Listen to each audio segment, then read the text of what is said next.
नमस्कार, मैं आपका प्रिय ज्योतिर्विद प्रभात त्रिपाठी।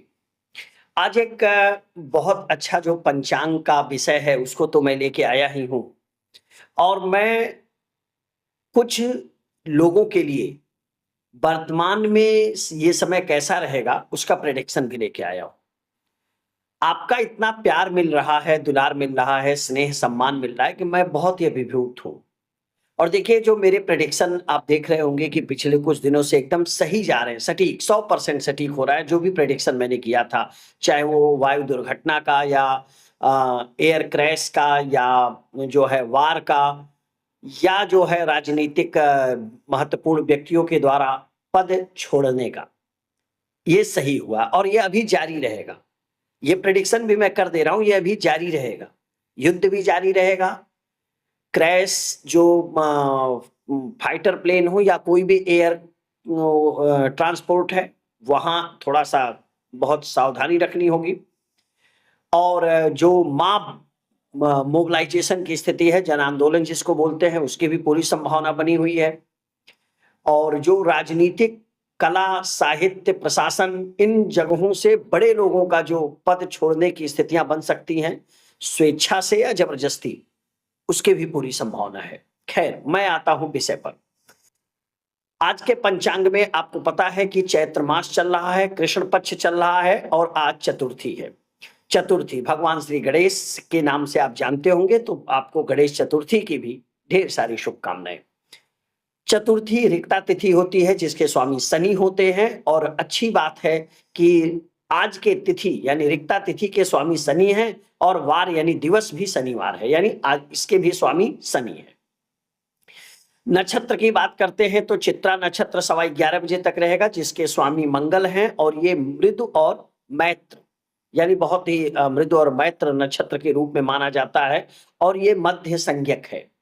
4 तरह के संज्ञक होते हैं, मैं उस पर कई बार बात कर चुका हूँ, आने वाले वीडियो में फिर बात करेंगे।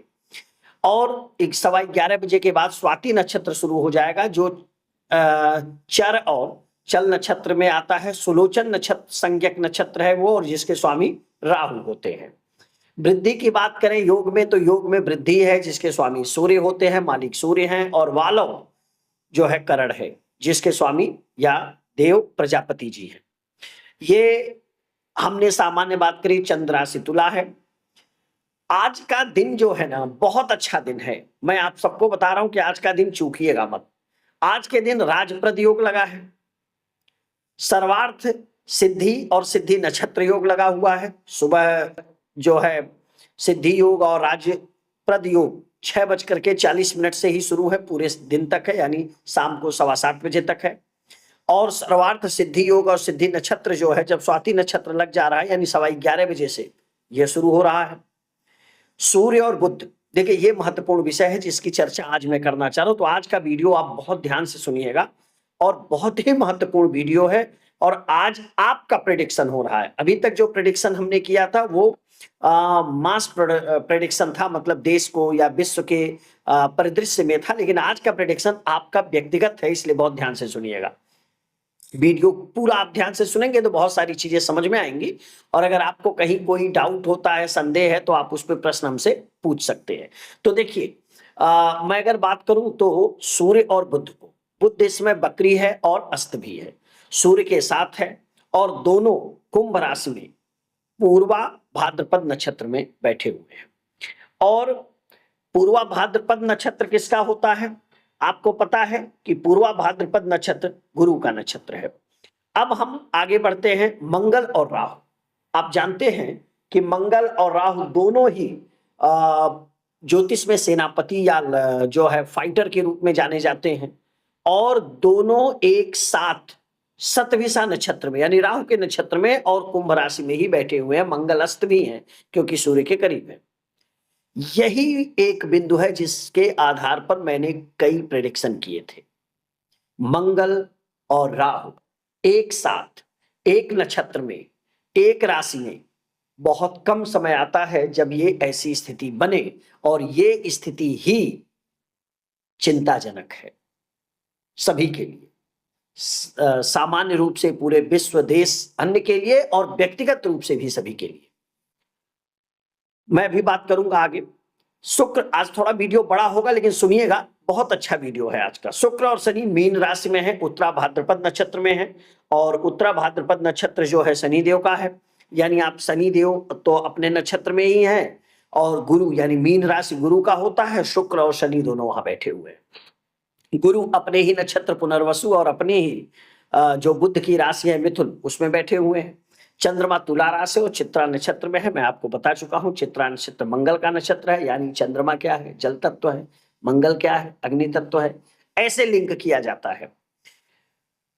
केतु जो है सिंह राशि में बैठा हुआ है और पूर्वा फाल्गुनी नक्षत्र में बैठा हुआ। पूरा फाल्गुनी किसका है, शुक्र का है, और सिंह किसका है, सूर्य का है। अब आप समझ गए होंगे मैंने क्यों शुक्र पर भी केतु की दृष्टि आ गई, कि उसके नक्षत्र में आ गए और सिंह राशि में भी आ गए, यानी सूर्य। यानी मैंने इसीलिए कहा था कि कला, साहित्य या राजनीति या उच्च प्रशासन के पद के व्यक्ति को ये केतु उनके पद से हटाएंगे, डिटैच करेंगे, तो आपको बड़े स्तर पे कुछ ब्रेकअप भी सुनने को मिल सकते हैं, क्योंकि बड़ी हस्तियों का अलगाव हो गया। ऐसी भी घटनाएं आपको सुनने को मिलेंगी। ये भी मेरा प्रेडिक्शन आप नोट कर लीजिए, जब होगा तब हम इसको बताएंगे कि देखिए ये भी हो गया।